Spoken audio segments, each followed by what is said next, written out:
So today we have the pleasure of hearing from my friend Josh Moon, who is a deacon at Church of the Cross.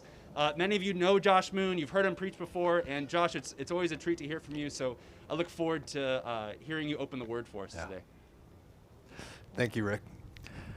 You may be seated or else you're going to be standing a little while. I'm glad to be with you again this morning. It's a beautiful morning. I love the fall in Minnesota. I love everything but the winter in Minnesota. And my brother teases me that that's only about 8 months of the year is the winter. So I want to focus this morning especially on the text that we read from the book of Philippians, Paul's letter to the church in Philippi. It's a very famous text, and for good reasons. The central verses in the middle of it, in Paul's original language, it's a very poetic, highly poetic reflection on the person and work of Jesus. It's often called the Carmen Christi, the hymn of Christ, one of the earliest hymns, perhaps, of the early church. But I don't want to think about the text. We could spend a lot of time in it, thinking about all the intricacies around it. I want to think more about the blunt point Paul is making when he cites this text. He is not subtle whatsoever. But I want to think about it with our eyes looked at our current political moment. So this is going to be a bluntly political sermon, and I don't apologize for that. I don't think the church ought to apologize for its care for the polis, the city, the community. But at least for this morning, what I want to do with that is to remind us of a particular posture that we should have with one another, and especially during our political moment. So it's a political text, a political sermon, meaning what posture do we take toward one another in light of our community? Now again, Paul's not subtle about his point. He's talking about do not let a grasping of power rip you apart. Don't let grasping for power rip you apart, not as the church of Jesus Christ. The church in Philippi is tearing apart at the seams. It's a good imagery. This place where fabrics, two different fabrics or pieces of fabric come together and are supposed to be held together, becomes the very point at which they rip apart. He names two women later in the letter who seem to have been at the center of the division, but at no point does he even give us a hint as to what exactly the issue is. Because frankly, he seems not to care. Now there are many things he does care about, so it gives us some hint as to what is not at issue. If you know the Apostle Paul or his writings at all, you'll know he was not shy to enter into controversy about a lot of things. Who Christ is, what Christ has done, the moral life of the church, as we would say. Or demanding unity. He enters into the controversy only in order to say, you need to have unity. It's some kind of application, a way of living out our working, our calling as the Christian church that is at issue here. It is probably a difficult subject, or else there wouldn't be so much invested that's starting to rip the church apart. Politics right now, some of you may know this, but politics is ripping things apart right now. Some of you may know that there's an election cycle on us. And when we think about our political life and decisions, this is the kind of thing we're talking about and having to do. Wrestling with a huge complex of issues, ways of speaking, navigating personalities and ideas, and trying to figure out what faithfulness looks like here. But politics, of course, is not the only area where we do this. All of us do it all the time. Parenting. If any of you have experience of parenting, this idea a complex, huge complex issues of ways of speaking, navigating various personalities and ideas, and trying to figure out what faithfulness looks like. That's parenting, right? It's what you do at your work. It's what all of us do all kinds of places. And right now, it's pushing in the sphere of politics. We're not seeing churches, knock on wood, on the verge of splitting over parenting issues. But we are seeing it happen around politics. And here's my take on it. This is just me, not Paul. Is that Christians are giving too much to the idea of power and are swallowing a line that's being said 1,000 times a day to us. That there is a power battle here and you must join the lists. Now, I love how Paul begins this section, right? If you look at the text there in the bulletins, if there is any encouragement here, right? If you have any encouragement whatsoever in what Jesus has done for you, if you have any comfort at all in the fact that you are loved, if you have even a teensy bit of participation in this power of the Spirit, right? If there is among you any affection or any sympathy at all, right? You can hear them saying, "Oh no, Paul, I don't have any of that stuff," right? This is the church. Of course, he's painting them into a box, right? That's what he's doing. I'm leaving you with no options here, but I'm going to pretend like you have them. Your option is either say I have no comfort whatsoever in what the triune God has done for me, or I'm going to give myself to being of one mind. Those are the things Paul puts in front of the church here. If there is any encouragement, any comfort, any participation, then make my joy complete. So he throws in his own personal debt and be of the same mind. Same mind, same love, in full accord of one mind. That phrase, full accord, I love it. It's from two words, soul and together. Be souled together. Have your souls knit together in this. In the history of the text, some have argued that what Paul's actually trying to get them to do is, I want you to be in agreement about all these subjects that come up. If we all agree on immigration policies, on Supreme Court appointments, your views of those in authority or striving to be in authority, if you agree on the best ways communally to love neighbor or govern economics or on and on, you guys just figure it out and agree on it, and then we won't have division, right? Well, obviously that's not what Paul is saying.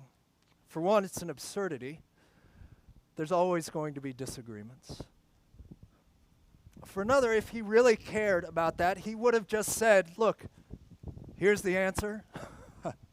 Come to agree on it and move on. But he's not saying here that they should all come to agree about whatever subject it is. He's saying that they should all have one mind. It's a small difference between the two, but it makes all the difference in the world.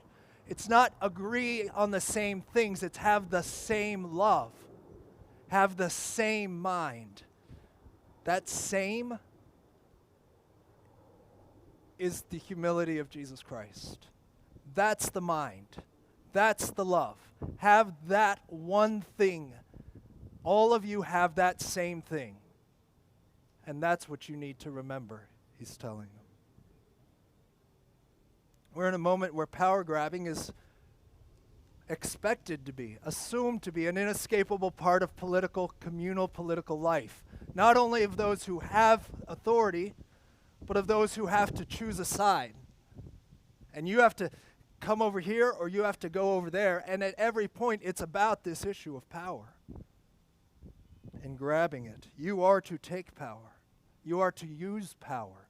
Use what power you have. And failure to use your power is actually a moral failure. in our moment. You let people down by doing it. You could have done so much more if you had grabbed the power that is yours or helped others to grab and use power. It's a way of speaking, a way of framing reality right now.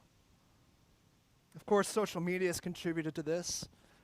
We talk about giving everyone a voice, giving everyone power, and wielding it. But all of it is really, it's a very old idea. There is absolutely nothing new about anything that's being said or going on. Political figures have always thought of themselves as grandiose and very powerful. And there have always been people agog at, in the book of Revelation, the power of the beast, the power of authority, of political authority. It's just a modern variation on the theme. But this cadence of our political life, I don't know if you've picked this up, but it's not serving us well in being unified, in being humble, in loving our neighbor who may agree or disagree. Because if we frame life together around a conception of power, around who has it and who wields it, it will always serve towards division. It cannot do otherwise.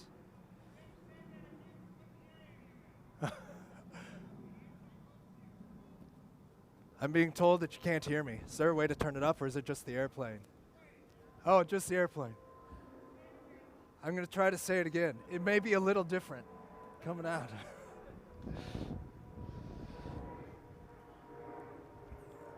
That the cadence of our political life is leading us away from peace, from unity.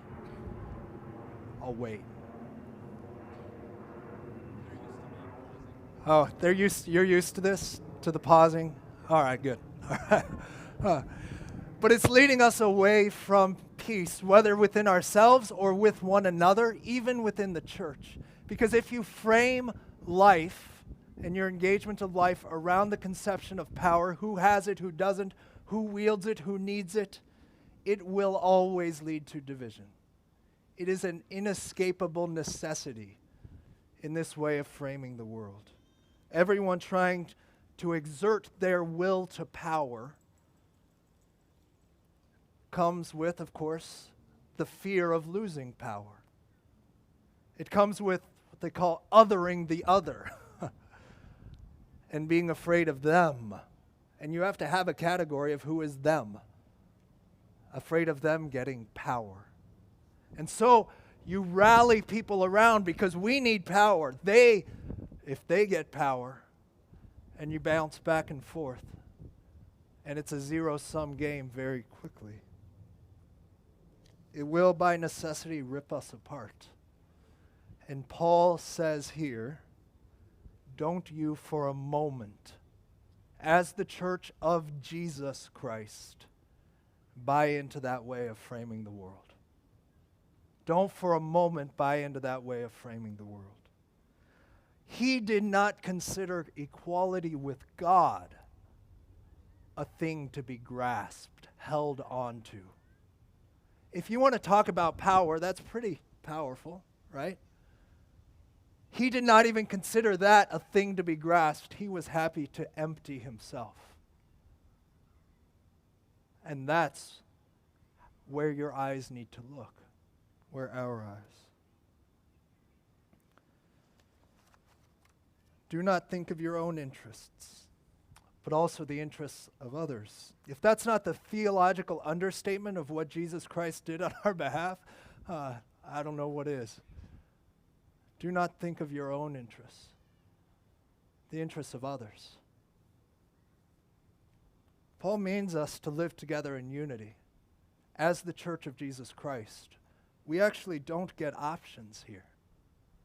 We don't get to choose to be the Christian church that doesn't live in unity and humility with one another. That's not put in front of us. We're not to live in a kind of truce,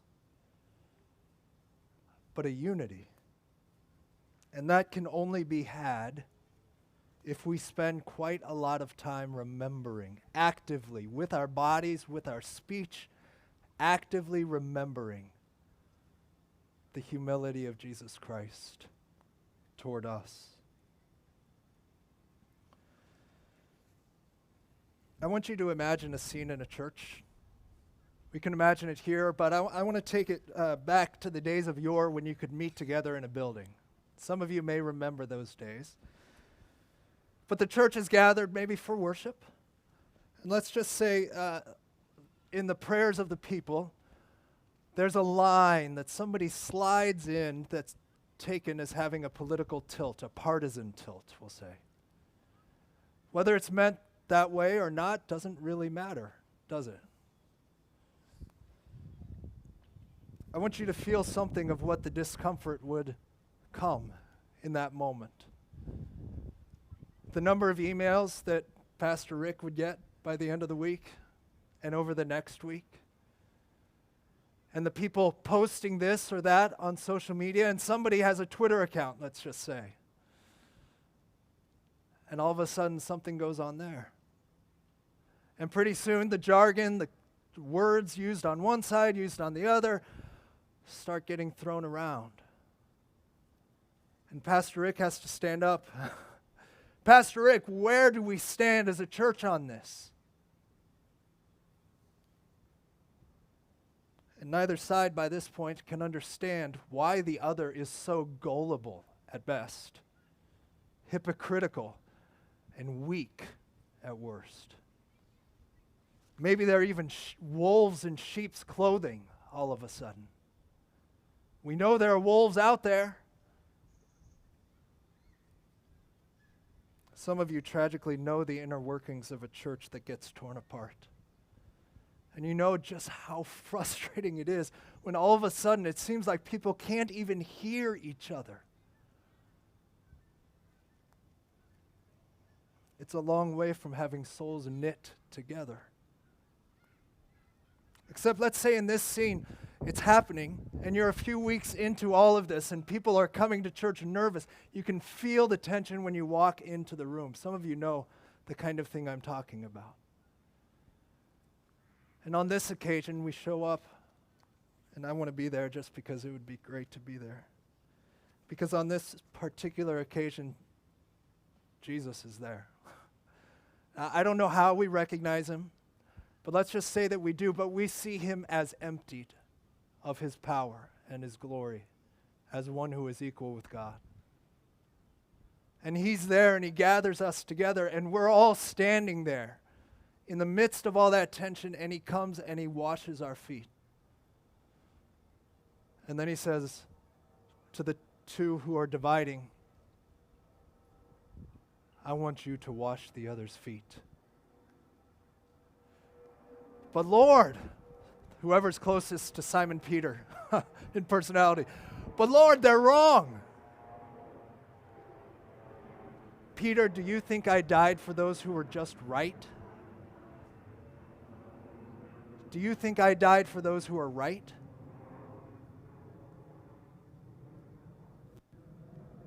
Maybe it's a bit direct. Friends, he says to us, what is it that you're afraid of? Are you afraid that on November 4th I won't be sitting on the throne? Are you afraid that my purposes will be thwarted?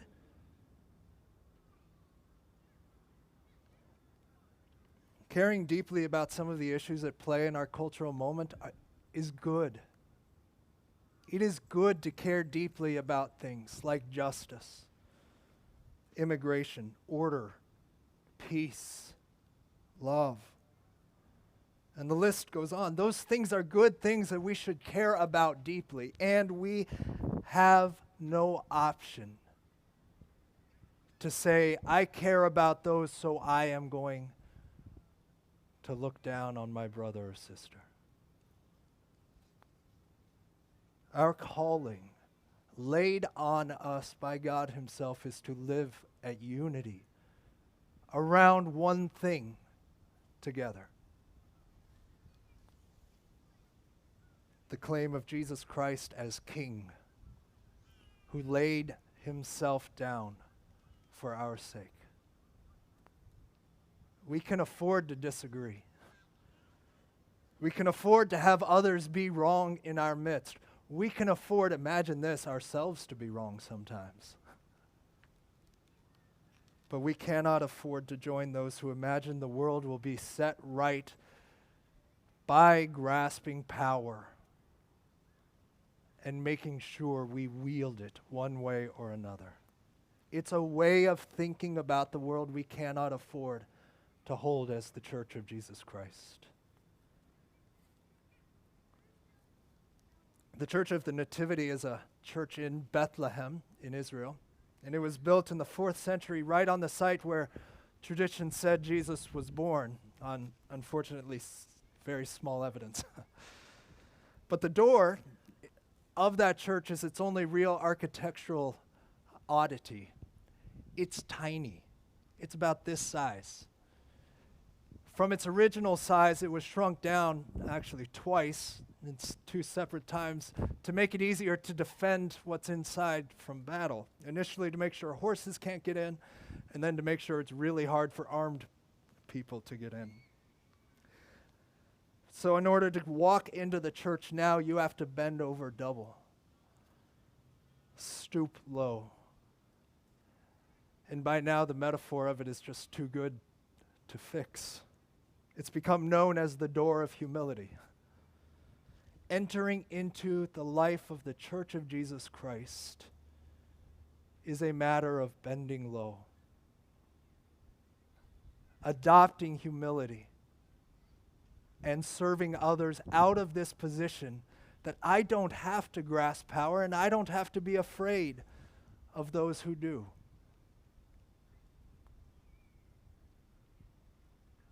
Our calling is not to be right. Our calling is to love one another in humility and grace. Can you honestly imagine Jesus trying to get that last word in on the comment section online or on Twitter feeds? Do you imagine Jesus being impressed by those who do? That the door of humility is on that very spot where God himself emptied himself only makes the image that much more powerful and important. I warned Pastor Rick that it was going to be a political sermon. It's not his fault. Blame Paul. No. But friends, our world needs to see a better way of seeing the world and living into it. And if the Church of Jesus Christ cannot offer that to them right now, then where are they going to see it? Where are they going to hear the plausibility of it? There's a writer, Alexander Schmemann, Eastern Orthodox writer, who talks about the church as the sacrament of the world. The church as that place where people are able to participate in who Jesus Christ is. This is our opportunity to give a taste of who Jesus Christ is. And the more the world around us is torn apart over grasping for power, the more opportunity it is for the church to say, we have something different here, a different way of life together. So friends, if you have any encouragement from Christ, any comfort from love, any participation in the Spirit, then like Paul before me, complete my joy by having your souls knit together around Jesus Christ. Amen.